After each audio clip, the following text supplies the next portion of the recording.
Won't you come and meet me at the movies? Won't you come and watch a flick with me? Famous scenes with drama queens and heroes acting out there on a silver screen. Come grab a seat, popcorn is on me. Camera speed. Sound production, take one. All right, for this week's edition of Meet Me at the Movies, I like doing these little previews before the show starts because it gives our viewers just a chance to know what they're going to gain from this. And if they decide, I don't like what you're saying, or they what can go they're, and turn what it they're off. going to lose from it too. So That's right. So today's show is called Language Lessons. Write that down if you have a piece of paper, cardboard, or crayon. Language Lessons. Este trato es muy grande. Yo nunca he hecho esto antes, bro. Tranquilo, hermano. Simplemente traduce exactamente lo que dicen. Exactamente lo que dice. Okay. You want to talk to him, you talk to me. Oh, you're the translator. Ah, tú eres el traductor. No, tú eres el traductor. No, you are the translator. Okay? I got the money. Yo tengo el... Ay, perdón. No te escuché, tosiste. I didn't hear you, you coughed. No, I didn't. I didn't cough. You coughed. No, yo no tosí, tú tosiste. Deja de decir que yo tosí. Stop saying that I coughed. You coughed when you spoke del jefe. Tú tosiste cuando hablaste con el jefe. ¿De qué estás hablando, traductor? Ah, translator, what are you talking about? Thomas Manning, our co-host right here on Meet Me at the Movies. And if that wasn't enough of a preview, then stick around because we're going to dive right into it. How are you, buddy? I'm great. I'm happy to be here. And as we were talking about before the show, I'm the man for the job for this occasion for Meet Me in the Movies. Right. Now, some other jobs I'm not the man for, but for this one, yeah, I'm who you want to talk about and break down all sorts of films from a variety, really from all corners of the globe that we're talking about here on the show. Yeah. And I think what we're going to do is we're going to create some skits that we can air on this show, and we're going to use your real life experiences as the basis for one of the characters. Thomas Manning, we are going all around the world. We are going to be talking about, I think the first film is one that I've been wanting to check out. I didn't get a chance to check it out, but it's a Chinese epic martial arts film. And you came and talked to me and said, Hey, Dad, you got the worst end of the deal this week for the movie that you're going to be talking about. Yeah. So I took the first film that we're going to be talking about and am heavily recommending that my father check it out when he has the chance, even though he's not going to be reviewing it. So I'll take the review for Blades of the Guardians, Wind Rises in the Desert. And this film is directed by Yuen Woo-ping, and he's one of the very greatest Hong Kong cinema choreographers and action directors. He's known for his work on American productions as well, like The Matrix and Kill Bill, but he has such an extensive history in the Asian film industry as well. So this movie is something that kind of instantly wraps you up in its vast world, and there's some kind of historical, mythological elements at play, and it's actually adapted from a Chinese comic series, but it basically tells you, hey, here's the environment that we're dropping you into, and you either get on board the train, or in this case, get on board the horse, or you're going to get left behind. And there's multiple factions at war within this landscape, and it's across this region, across China, and all of these factions are seeking an angle of control. There are some alliances, but all of the alliances have ulterior motives. Nothing is truly altruistic about any sort of teaming up that's happening. There's always going to be another angle to it as to how can this serve my faction. It's not about I'm just teaming up because you look like you need some help. It's all about the long-term power, and which, I mean, it's the Game of Thrones, dude. That is the Game of Thrones. Yep. That is a tale as old as time, and it is on full display here. And our protagonist in this film, he's kind of a reluctant hero. The character's name is Dao Ma, and he's played by an actor named Wu Jing, and he is a veteran of a war, and he's carrying the weight of that experience with him, but he's also caring for a child in the midst of this. So it's very Chaplin-esque in that regard. And multiple people from this character's past life come into the fold, and they've all responded to their experiences with the war or with their traumatic backgrounds. They're all responding in very different ways than he is. So some of them are channeling their pain into something that harms others. But in the case of our protagonist, he's a wandering bounty hunter. So, you know, he's basically taking in bad guys. So he's not like the most, you know, squeaky clean hero in the world, but what he's doing is a lot more productive than a lot of the other people from his past that he crosses paths with. And really at the center of that, once again, his ultimate goal is to protect this child with, you know, every ounce of his strength. He's going to do everything to make sure that this child, that no harm comes to him. And, you know, so that's kind of the dramatic core of the movie. But this is a movie that every action scene that you see is one of the best action scenes that you will see in this year, or really in any movie. The way the camera moves through the action, it's almost like just the way that air is moving between the people within the action. And it's also, there's some great wire work, as is often the case with a lot of the Chinese martial arts films. You know, the laws of gravity don't apply. Characters can kind of float on air a little bit, and obviously on the set, they're hooked up to these wires, and what that looks like to kind of make it appear visually poetic is very complex to nail that down. And you know, the director of Yuen Woo-ping is one of the masters at doing that. And another aspect of the action scenes that I appreciated, it all takes place across the desert, but it never becomes monotonous. Every set piece has a unique element thrown into the mix, and that makes it feel as if you're engaging with something totally new each time. And when I say there's unique elements thrown into the mix, I mean that quite literally, because you have earth, wind, water, and fire. All of the elements are used in unique capacities throughout the film and in the action scenes.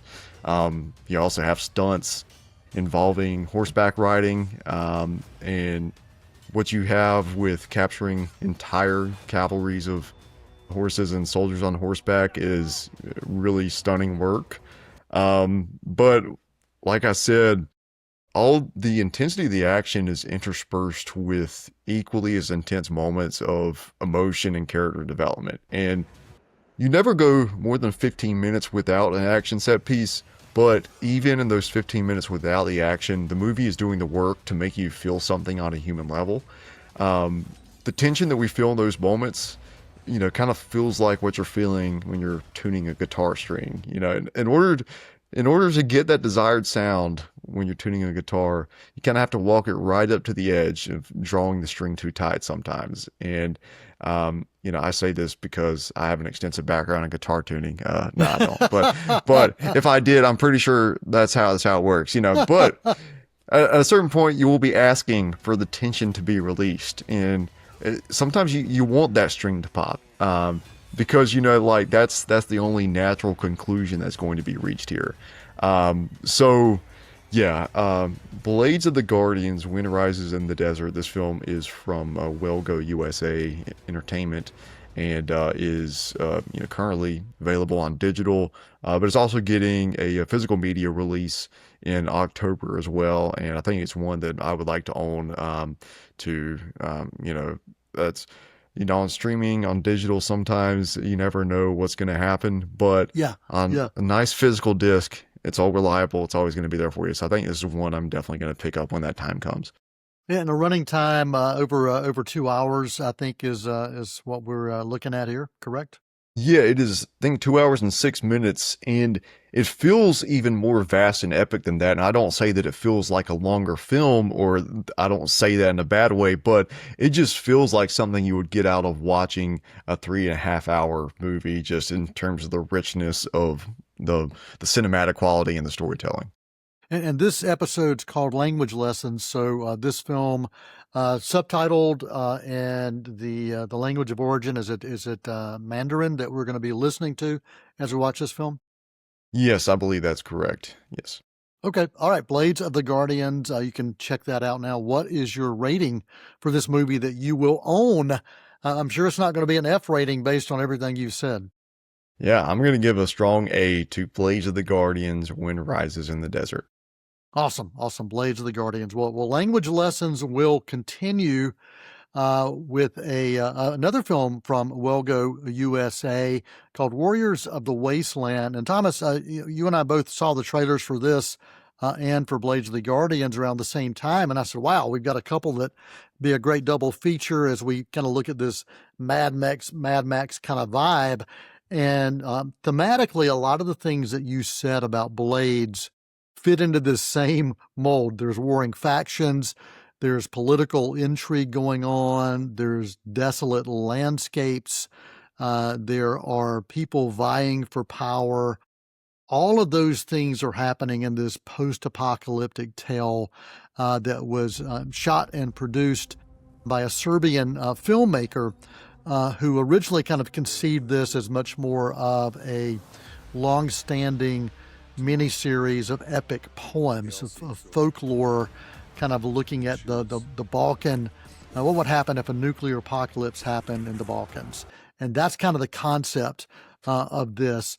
Visually, let me just say, visually, it's really beautiful, very ambitious. It is a very, very long film as well. And we said 2 hours and 6 minutes was the kind of runtime for the Blades of the Guardians. I think this one's a whole lot longer, and Thomas, it actually feels a whole lot longer as well. Visually incredible. I thought the score was nice. I thought some of the effects were pretty solid. Some of the stunt work was well done, but then other fight scenes, I said, what are they doing? Is a different director doing this? One of the things that's really fascinating, Thomas, is this film was shot entirely in English because they wanted to expand the audience. But the actors are not English-speaking actors.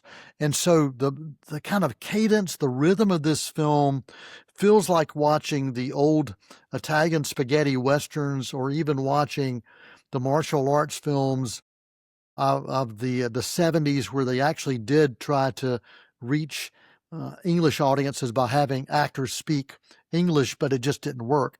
So one of the things, as I was reading about this, is they had to go back and do a lot of post on this and redub the voices, and it is just really off-putting. And I'd say after about the first 6 minutes of watching the dialogue and watching this stilted conversation dialogue going on, it was hard to watch.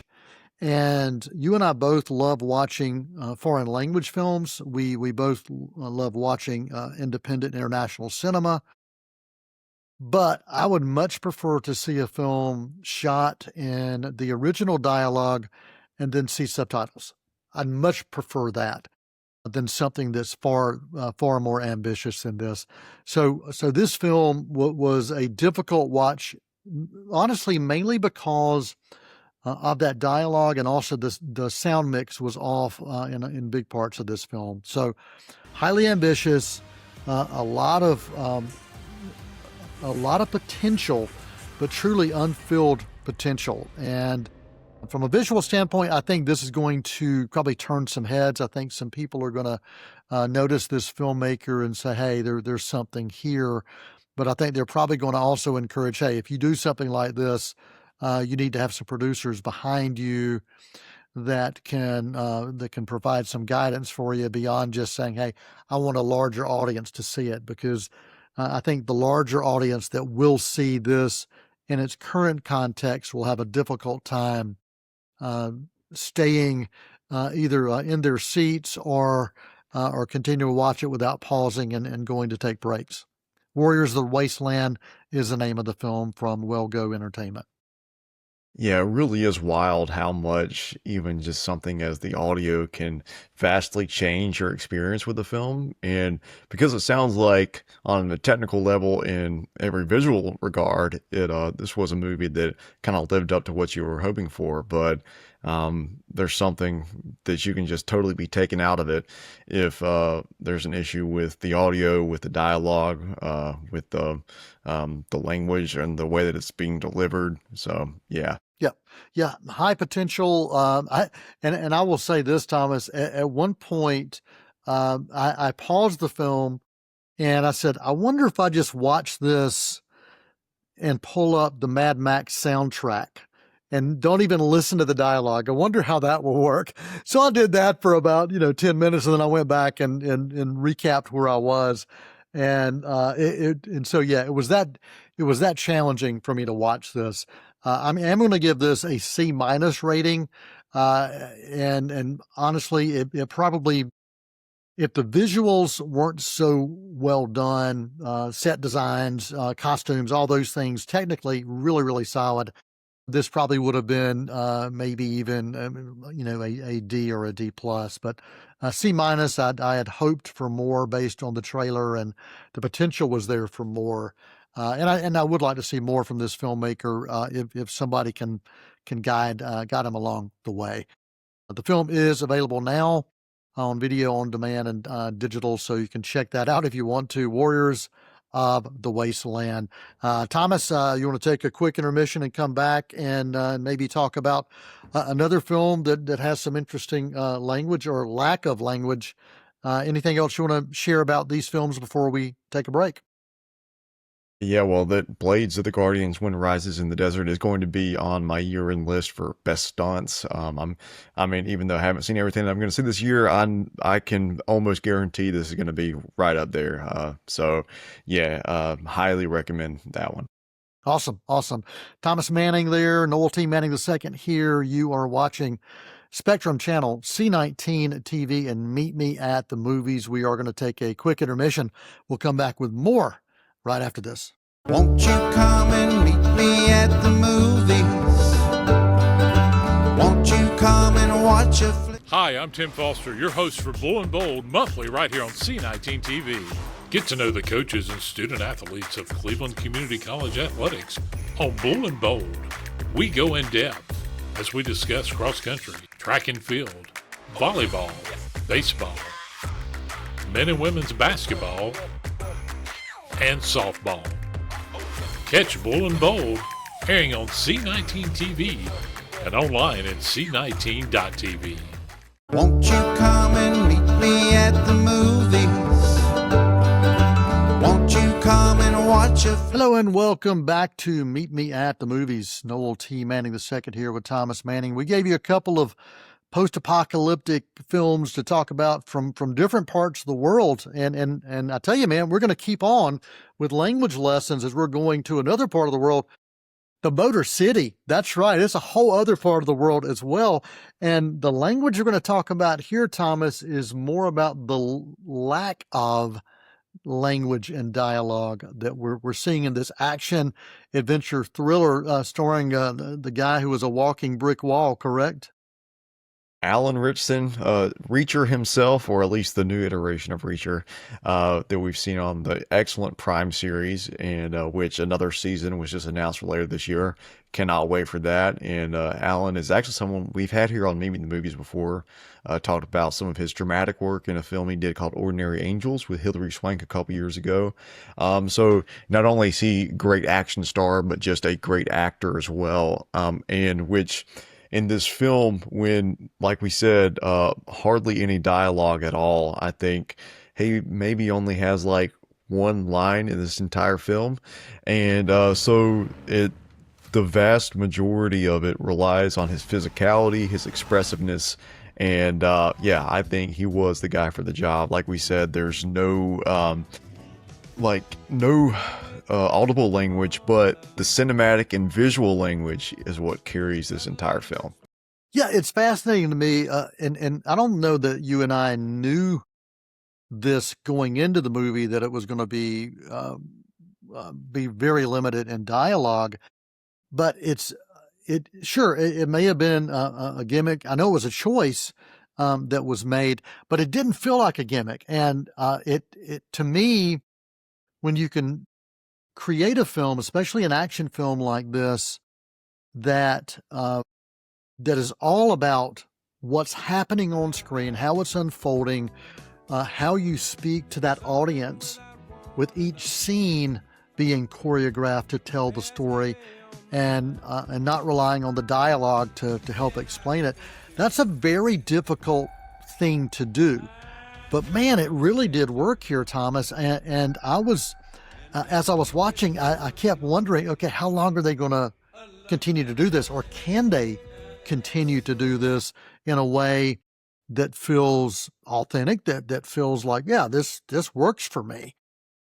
Yeah, but even after a few minutes, you might be thinking about that in the back of your mind, but eventually you just kind of settle into it and you don't even think about it anymore because it's just so ingrained into the DNA of the film. And also, I don't know if we mentioned the director, Posse Ponzaroli. You interviewed him a few years ago for a film we did with Tim Blake Nelson called Old Henry. Yes. It was Billy the Kid Western, and he continues to prove himself as a fantastic action director. And, in addition to Alan Ritchson, supporting cast around him, you have, I believe it was Ben McKenzie from Gotham, who played Detective Gordon on Gotham. That was the first time we saw him. Also, Shailene Woodley, great actress that we always appreciate anytime she pops up in something. And then was it Ben Foster as well? Yes. Who was kind of the villain role in this. And so it really, in addition to committing to the no dialogue, it fully commits to the 70s crime thriller vibes. And the aesthetic is just kind of, or that 70s aesthetic is very much in every frame. It goes all the way down to the costume design, and Alan Ritchson's character has very distinct looks and feelings derived really from something like going down to his hair. His hairstyle is something that kind of tells you what you need to know about this guy. Yeah, you mentioned 1970s Detroit. And it also uses, so you talked about the costumes, but also the vehicles, the production design, the set design, everything puts you in the place of the 1970s in the Motor City, but also the music. We have a soundtrack that is very much situated into that nostalgia of the 1970s, and really drawn to these songs. I said, man, I wonder how much money they spent on the rights to be able to use some of these songs, because it's a great soundtrack. I know we had talked about creating a Spotify playlist, and I haven't even gone out there to look to see if there is one for Motor City, but if there is one, we'll make sure that our R&D team will provide you with a QR code that you can scan sometime during this show, so you'll be able to check out the soundtrack and some of the songs that were used in this.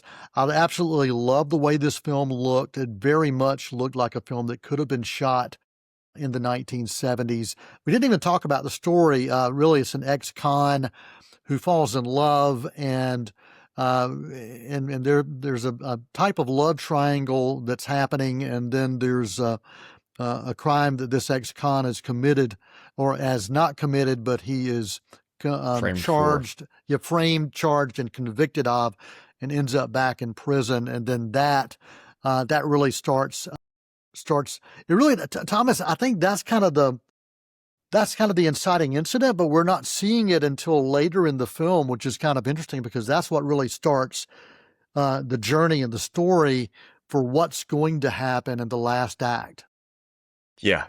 And once you get to that last act, it actually closes where the film opens. We open with an action scene and then we kind of go back to how do we get to that moment. And once again, talk about something that, if done wrong, could have felt like a gimmick that you've seen 1,000 times that, was very stale, but that didn't. It actually felt like a necessary step emotionally for this film to kind of start at the end and then work its way toward it by the end of the film once again. And, a lot of there's a lot of simmering tension, but the action is actually fairly sparse. But the action that is there is, just an incredible kind of delivery of the promise of what that action could have been. And there's one specific scene in the third act that takes place in an elevator. And let me just say, if you're a bad guy thinking about getting into a close, in close space with the man who plays Jack Reacher with Alan Ritson, then I just don't do it. And in this scene, it's basically two guys who are throwing every ounce of their strength and every fiber of their being at each other in this close quarter space. And you know that only one person's gonna walk out at the end of the day. And I just really loved the setup of that. I'll mention credit to a fight coordinator, Ryan Taryn, who was also the stunt double for Alan, and has served as his stunt double for many years at this point, and he choreographed that fight. And there's some great work, as you mentioned, the cars in this film, some great car chases, some car surfing, or holding on for dear life on the hood of a car.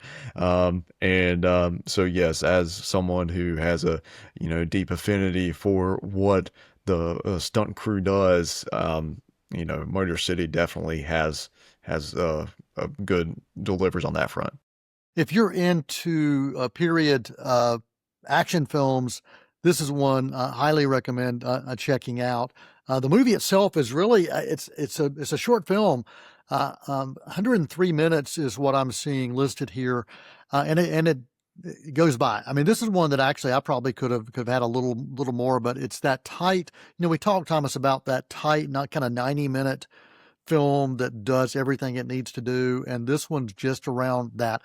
Budget of this, Thomas, like $30 million, so a very limited budget, but man, it looks like a much bigger budget film, distributed by IFC, and it's one that I highly recommend. And as I was watching it, I was like, man, I'm just loving what I'm seeing here. I was just smiling because I wasn't the one that was getting the mess beat out of me every 5 seconds. So, Thomas, we've only got about a minute. Anything else you want to make sure you share before we wrap up? So you mentioned the soundtrack, but also Jack White from the White Stripes was credited as music director in this film. So I think Steve Jablonsky was credited as the composer. So I think they collaborated together on the score. I'm not really sure how that works as far as those credits go, but it has this very Tangerine Dream inspired type score. And as Tangerine Dream worked on some of my favorite soundtracks like The Keep and Thief, worked with Michael Mann a few times, really loved what I heard in this film.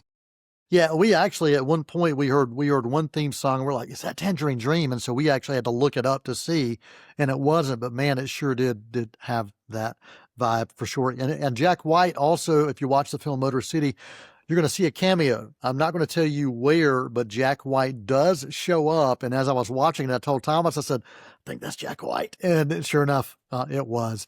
So what is your rating for Motor City, Thomas? Yeah, I'll give a strong B+ to Motor City. All right, me, solid A for Motor City. You can check that out in theaters now. Thomas, I appreciate it. Good show, man. A lot of stuff to cover. For Thomas Manning, for Tim Foster, and for the entire cast and the crew, I'm Noel T. Manning II. And for this week, that's a wrap. Many films to view until we meet again. Next time we see you, we'll gladly fill you in. We'll tell about the happy and the sad ones. We'll talk about the good ones and the bad ones. Many films to view till we meet again.